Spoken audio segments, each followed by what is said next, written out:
Howdy everyone. Hello if you end up watching this on YouTube later. As some of you have probably already seen, the second video for Hisui and Kohaku's matches came out. I think it was like late last night. I didn't really see what time it was, but just like before, I was definitely looking forward to this, and I watched it at least several times. I lost track of how many times because there was several things that I was noticing, which is why I wanted to do this stream, because aside from analyzing more of the Hisui aspect of the match, the other thing I want to talk about today are some thoughts or just general theories that I was having that I wanted to discuss around how zoning might be affected in this game in Lumina, and also addressing, I guess, some of the concerns that people have had regarding set play in Lumina. Because, I mean, Melty, for better or worse, one of the main things it's known for, aside from the floor is lava movement, is basically every character in the game running some kind of set play. And with the shield and moon drive, some people already, it's like a vocal minority probably, but some people have already been thinking that, like, oh dang, set play looks dead, how am I gonna run my mix? So I just wanted to go through, just like before, frame by frame, make sure we're analyzing and actually understanding what exactly is happening, which will let us theorize what may or may not be possible in Lumina. At the end of the day, we'll still need to get our hands on the game to test things, but y'all know me. I like to think about these things however I can ahead of time. Go ahead and check out the gameplay. In fact, let me move this out of the way. Or, sure, I'll keep that there. Yeah, like before, we'll do a watch through. I won't stop it, just so we can like see it all as a whole, and then afterwards it'll be the super frame by frame breakdown stuff. So let's go.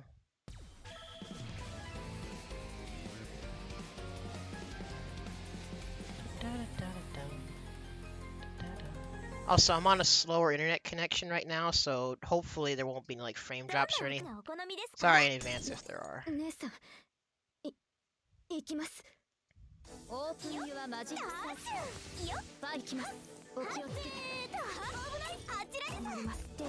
Yes, already with the vanish, it confirmed some things that I was thinking.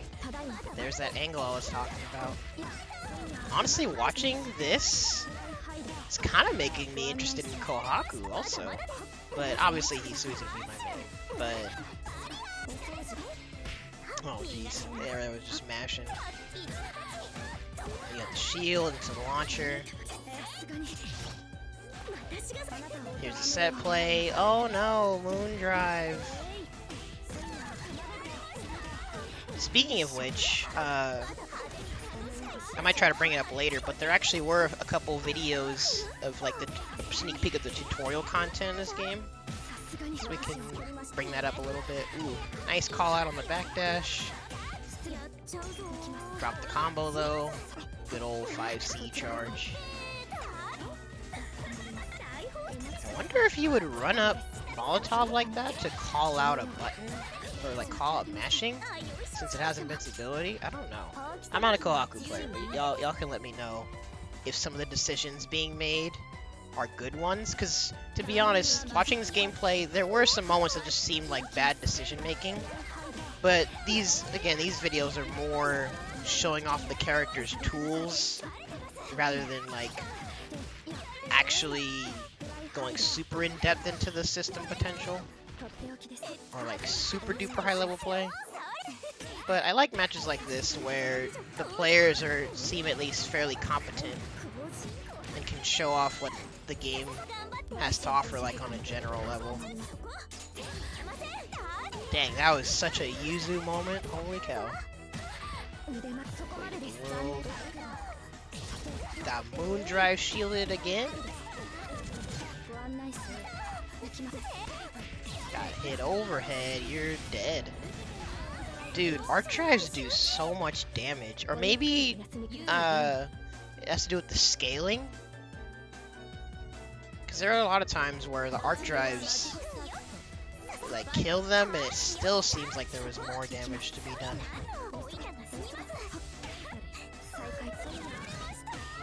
Hisui loves to do, like, freaking moon skill. Yeah. Fatal. Yep. At this point, I think it's safe to say every air counter hit is a fatal. Getting all that life back. Oh, there you go.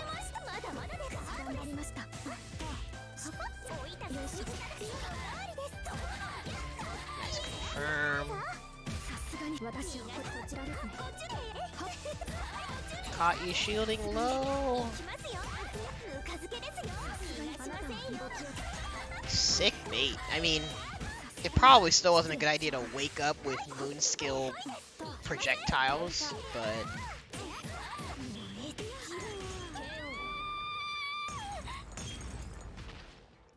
match goes to Kohaku. Shocker.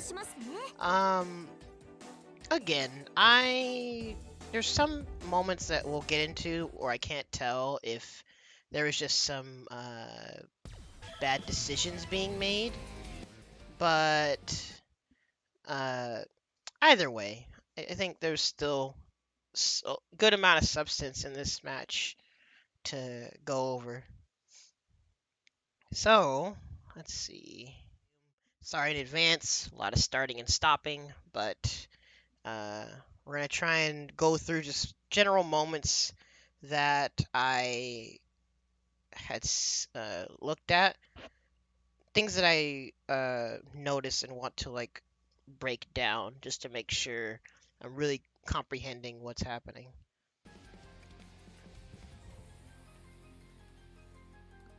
Dude, this starting screen is so cool. So, like I had said, in Discord and whatnot, a lot of stuff that's happening feels pretty standard. In fact, Hisui started with Moon Skill projectile throw, and I didn't notice until, like, the end of the last stream, or actually maybe I noticed, I just didn't really bring it up, that one of Kohaku's plants is an anti-air plant. So I honestly kind of like that Kohaku's really known for his set play, but I mean, honestly, Hisui has her set play too to some extent. But then again, this is Melty Blood. A lot of characters have some kind of set play, but Kohaku also just seems to excel a lot in, like, a general mid-range game too, because I really like those Yuzu slashes. I like that she has this anti-air plant. Yeah, in fact, Gray Fox, one of the homies that does actually play Kohaku, uh, can probably attest that she is a strong mid-range presence too that I'm probably gonna want to try out as well. We'll just see what other tools she has to show, if there are any later on. But immediate moon drive activation. And so this is one of the things that I recently heard about Shield, and watching these videos over and over again helped me kind of confirm it. When you shield, again, I don't know if this is how it is in current code or not, but when you shield in Lumina, it looks like shield isn't immediate. It looks like it has some startup, and people have speculated that it's like 3 to 4 frame startup. From the effects on the screen, I think it's like 3 frames. But either way, in fact, you'll see later on, I think Moon Drive gives you, like, a bit of invincibility even after it's activated. But either way, this is a situation where there's a full screen projectile. Oh, not full screen, but a projectile coming at her from far away, and she opts to do the Dragon Ball Vanish, or what's the official name called? I wrote it down. Cross up counter.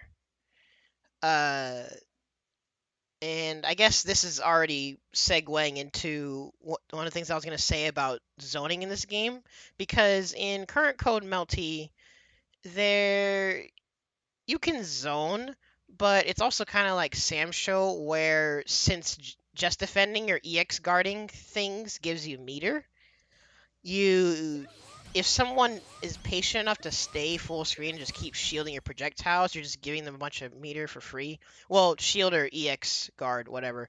Um, and so in this game, since shielding gives you resources, I was wondering if zoning is going to be harmed. Uh, which that's like a general mind game. Like I said, it's also in Sam Show to where you can zone in Sam Show, but not only is there like anti-zoning mechanics like dodging, but there is a certain point where you're not going to want to keep giving your opponent meter. In this game, I think there will be that similar mind game, but I think people's might have had the impression that with this vanish cross-up mechanic that people get punished easier for zoning, and it doesn't really seem like it, especially if you zone in like a proper like spacing, because in the previous videos you really only saw the vanish hitting them if they were like punishing something like up close and it still has considerable recovery.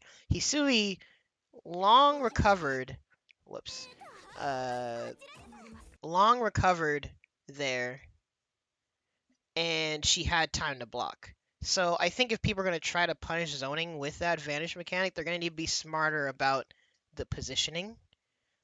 Um, and honestly, if you're going to use it for punishing stuff in general, you probably have to be mindful of what you're shielding. Oh, that almost anti-aired.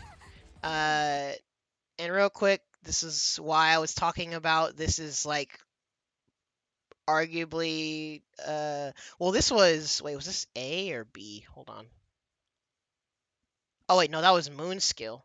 Uh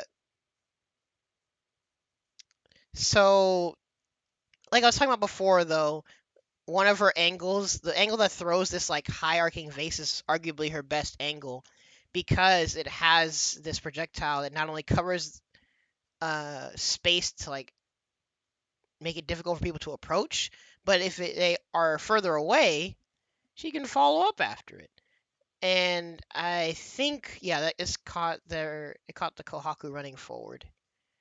Uh, Also, I love Kohaku's expressions and animations. Uh, but again, we'll have to get our hands on the game to see if you can still choose the projectile angle for Moon skill. But you got the vase. She dashed into it. Got caught low.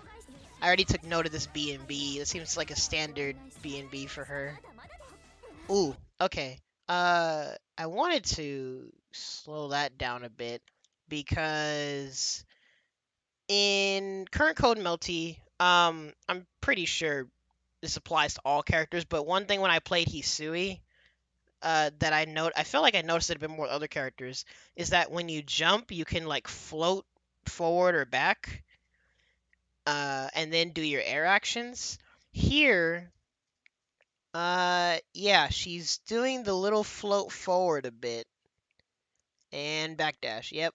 So, I don't know if you can make it float forward or back like more than this, but typically something that I like to do in current code is you jump over and you float forward and then like you air dash back really late. And that's actually, you've probably seen June has gone over that in his video. It's like a standard Melty thing. But seeing that, like, it's further confirmation that movement in this game is very Melty still. Did the launch punish and do the knockdown. So here, um, this is the thing that I was wondering, because even disregarding uh Moon, disregarding Moon Drive, I'm wondering if she could have woke up Shield with this. Uh, because Or, well, actually, I'm gonna guess she's not fully up yet. Maybe here. Because also, die. Uh, we get our moon drive activation here. I can't, again, we'd have to get our hands on the game to tell when she's like actually fully up and in neutral.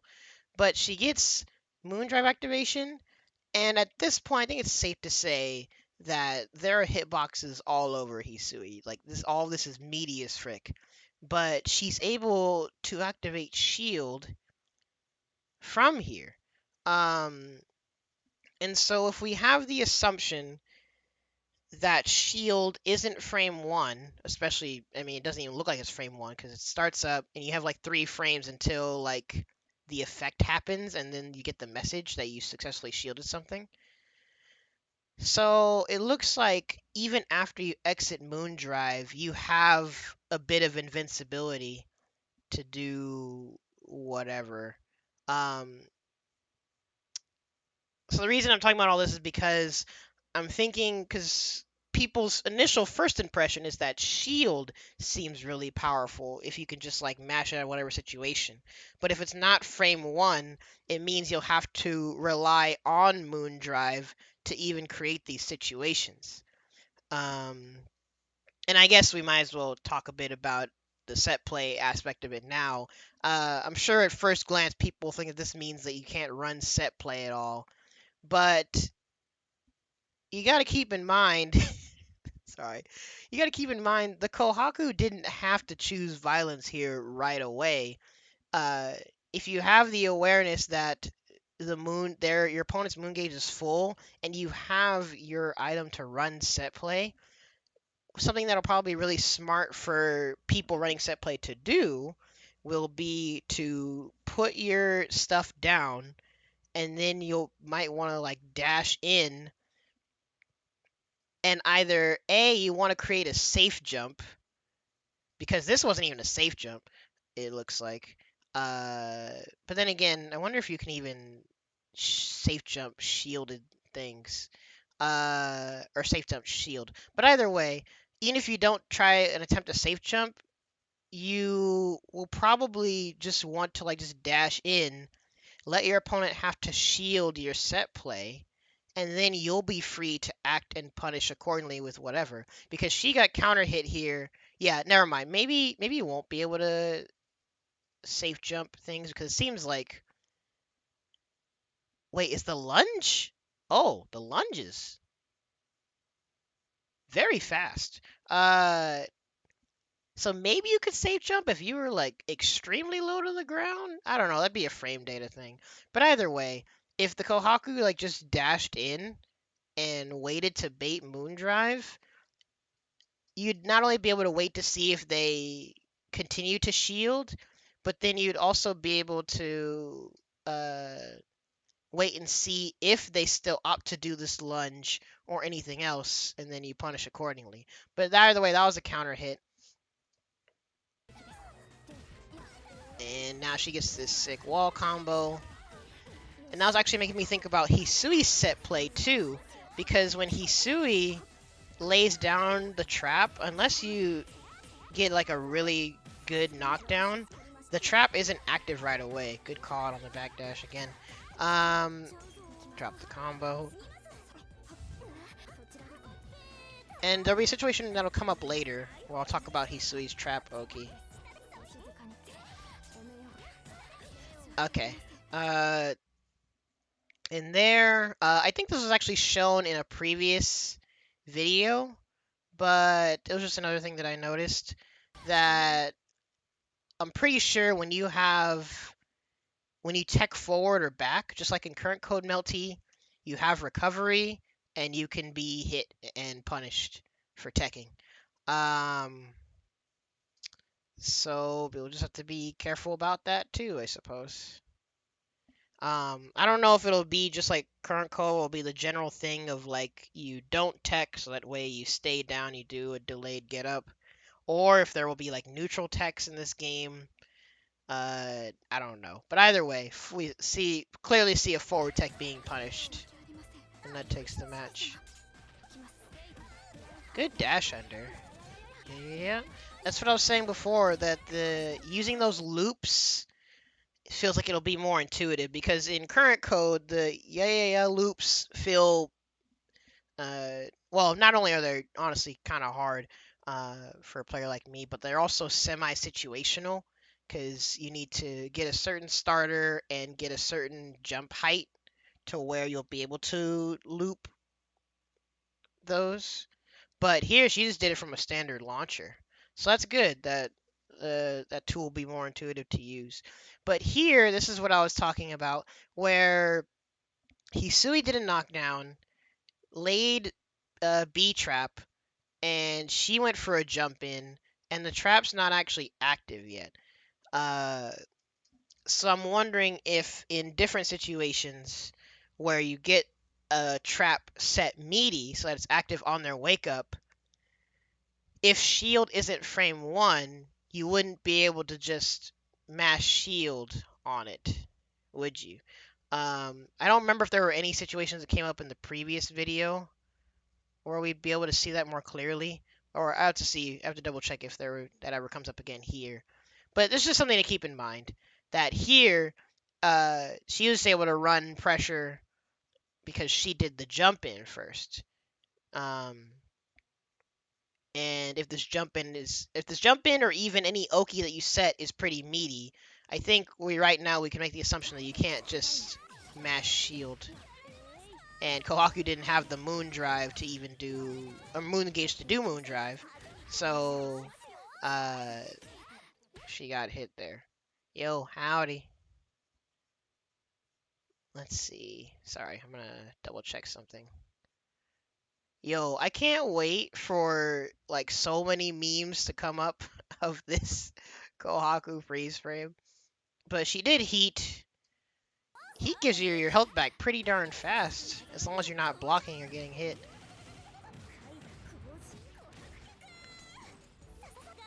Well, I didn't mean wholesome as a command, but oh, yo, see, that is so Yuzu. Anti-air slash chain shift, basically. That's sick. But going back to this Oki here real quick. There, honestly, I think she could have set the plant a little bit earlier, but let me see.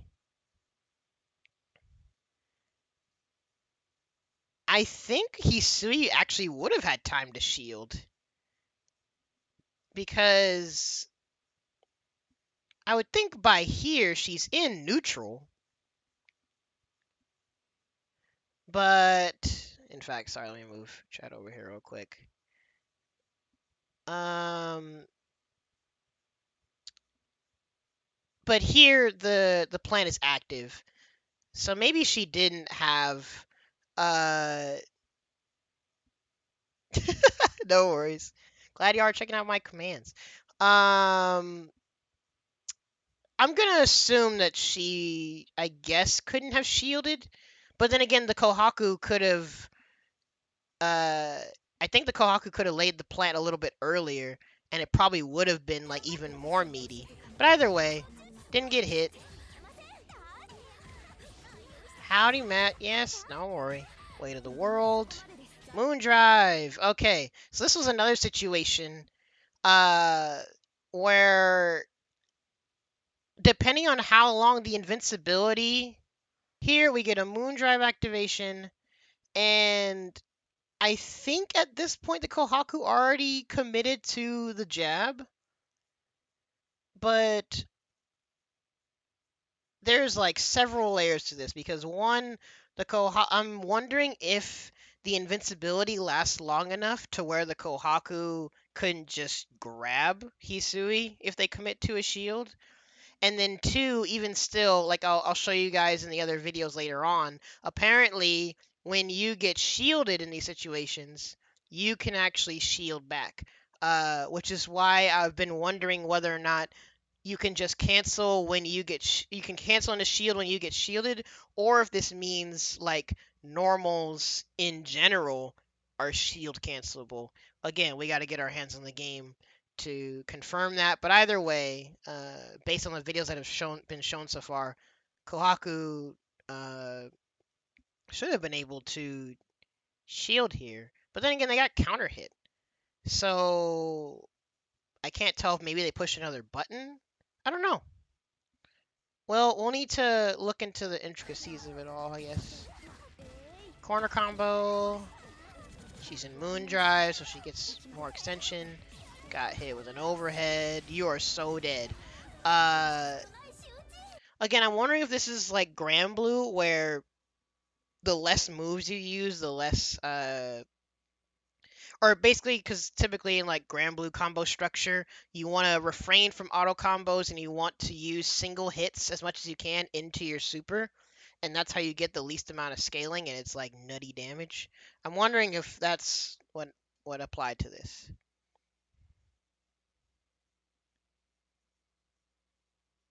Wait, nice. You can jump, as in the person as in if a person successfully shields, they can jump, or you mean the person getting shielded can jump?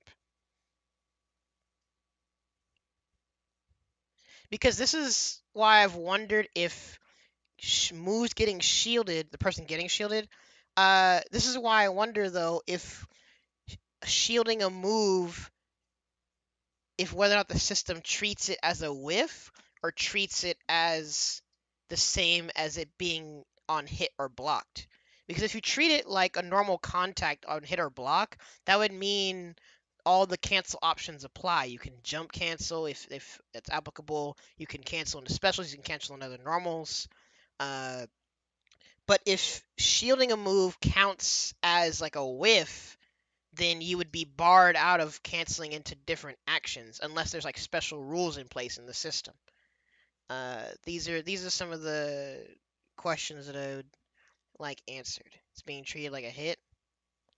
Because if it's being treated like a hit, then that would mean you could cancel into literally anything when you get shielded. Uh, which is kind of scrambling itself to some extent. Because it would make me wonder, well, the main thing that would beat a lot of what someone getting shielded would cancel into, it's the launch follow up. I keep forgetting the. I think it's just called shield counter, where you successfully shield and then they do their launcher. As far as I can tell, that has invul. Um, so I guess that would be your main choice to beat the opponent canceling whatever they got shielded into whatever else. We're gonna be doing a lot of labbing comprehension when the game comes out. But sorry, I figured go over that. And again, I want to watch some of the other videos. Yeah, that'll come down to like frame data. Good way to get out of there. Fatal counter because you're in the air. Boink. Heat to get all that health back. You probably shouldn't have even approached. Yeah, from what we've seen, these players are like fairly good. So I would think that those situations where like a hit, where like set play or like something is active on them already, I would think that if shield was frame 1 and they could shield something, they would do it. But we're seeing times where something is meaty on them and they're not doing shield unless they have a moon drive activation. So I think that's like further confirmation of that. Because there you saw where is it at? Sorry.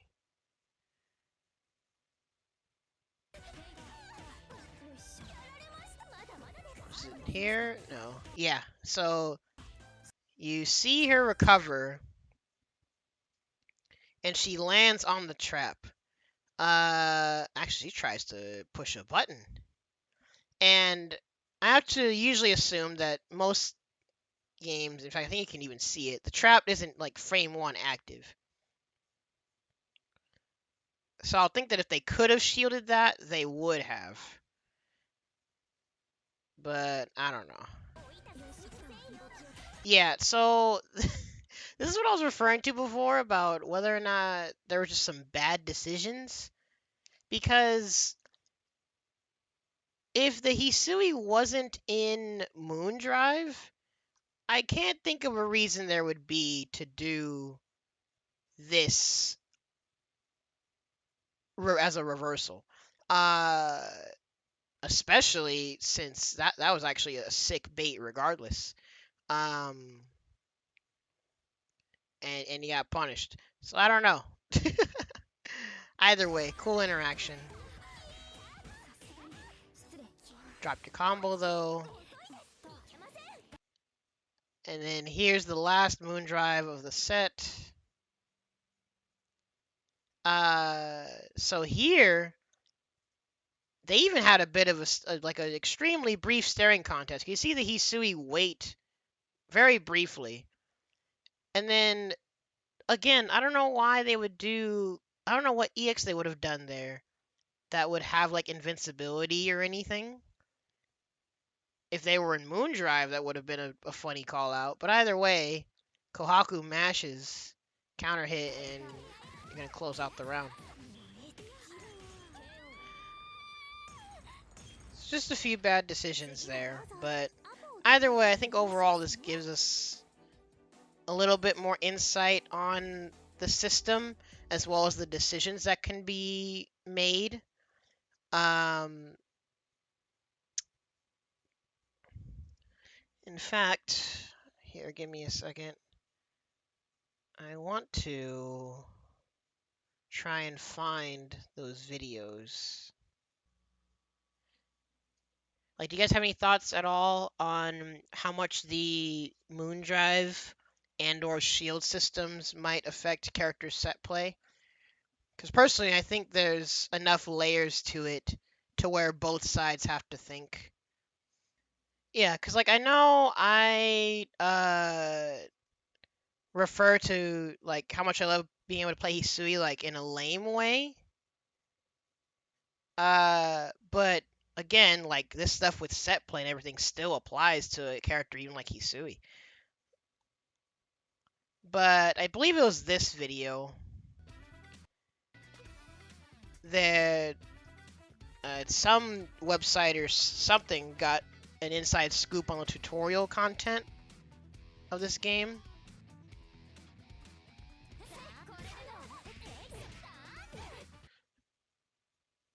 In fact, here, sorry, give me a second. So here you see, when you shield successfully and you press A or C, my katakana's a bit rusty. So half moon, yeah, because I know in current code, there's different moon shield mechanics. But here you see, again, I think it's called shield counter. Shield counter. Oh, actually, never mind. I do remember some katakana. So you shield and you press A or C, and you get that invincible or seemingly invincible launcher. In fact, I guess let's go back just to double check. You'd probably have to check to see if someone like cancels into something, whether or not it's actually invincible. But from the interactions we've seen, I'm pretty sure it's invincible. Dunk. And then this is the Dragon Ball Vanish. As far as I can tell in some of the videos, I think this is an overhead because there were times where people were crouching and either they just weren't blocking or they get bonked on the head. And then B plus C is the lunge, which I don't know what the name for that is. Gosh, this music is so good. And this is where they show that you can cancel into something when you're shielded, which again, based off of what Gray Fox said, is like, I guess, some confirmation. It just seems like when you're shielded, it's treated like a hit. So if you do anything that already lets you cancel into shield, you can just cancel into shield. But I guess something that will further prove if there's like special rules or not is if someone were to get like a special move shielded, and then they're still able to shield because they got shielded. Uh, that'll create a whole funny mess of layers. But either way, you see from her C that she got shielded. Uh, shielded. And oh wait, I forgot they didn't keep it going there. I think here they keep it going. Yeah, cause like, see how much this can like keep going. You're shielded, and then she ended her launcher. It makes me wonder how long can that chain go. That part is showing that shields don't autocorrect, just like we talked about before. So if you shield too early, you'll get blown the frick up. So I think I saw a tweet somewhere that like even laid out their theory of like what beats what. That they even differentiated between what might beat early shields and what might beat delay shields. I'll probably try and find it sometime later.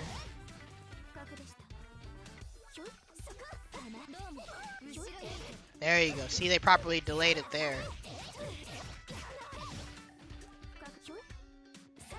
Yeah, it makes you have to actually time your use of these mechanics. Which again, I like when things take thinking on both sides. Even on the defensive end. I'm fine when you have to think on defense. I just like the thinking to be on both sides. So yeah. I don't know if there was anything else that I wanted to go over, unless there's any particular things that you guys noticed or wanted to discuss. But later on, because yesterday I was wondering if there were going to be any reactions to like the new gameplay or whatever, but I think everyone was watching Twitch Rivals for Strive. So today we'll probably get a lot of the usual content creators giving their thoughts on things. We'll see if Giona's worried about anything else, you know. But overall, I'm still liking what I'm seeing, and then just using and understanding these tools will just take some practice. And y'all know I'll be doing like a lot of studying to like understand how to like properly use these tools and get a good handle on like calling out opponent tendencies. Because as long as there's some good layers and like good layers to it, and also some risk reward management to it, I think it'll keep these interactions from being less scrambly. As long as we're aware of like the resources the opponent has and then the options that we have. So I'm still liking what I'm seeing. I don't know what gameplay is gonna come up next, but like I said, I was just mainly here to analyze Hisui, to be honest. But if anyone does want me to do analysis for the other gameplay videos, y'all can let me know. But to sum it up, I think there will still be merit to good zoning in this game, especially from seeing Vlov and his super big projectiles. I think as long as we're mindful of the spacing, and it might come down to some frame data too, there will actually have to be some situational awareness for zoning to get like actually punished, which is good. And then for set play, like I said, I can understand if people would like be initially worried, especially from the direction of these videos. But personally, y'all would figure. I think it's fine if set play isn't just lay stuff down, GG's, hold that. I already like the direction it's going, that both sides will have options and both sides will have to consider what is the best course of action. Either to like call out gaps or something punishable in people's set play, or to like look at the resources in the situation and consider, should I try to bait their shield? If they are going to shield, should I try and look out for the lunge if they're going to try and get behind me? Maybe I can air grab them. Or maybe should I just call out them being hesitant and then continue my pressure? I'm down for it. Seems like it's going to be a nice, engaging game. But for this analysis, I think that's it for me. Like I said, if you're watching this on YouTube, you can comment, let me know what you're thinking. If you want to see anything else from me, just let me know. But thanks for watching. Thanks for watching. Hope you had a chill time. If you like me, be sure to subscribe. If you want more to see, check out what's next to the Chibi. Tourney footage, art stuff, gaming streams, maybe eventually guides or other things, we'll see. You can also check out my social media as well as links to anything else that I may have mentioned in the description. That's all for now. Laters.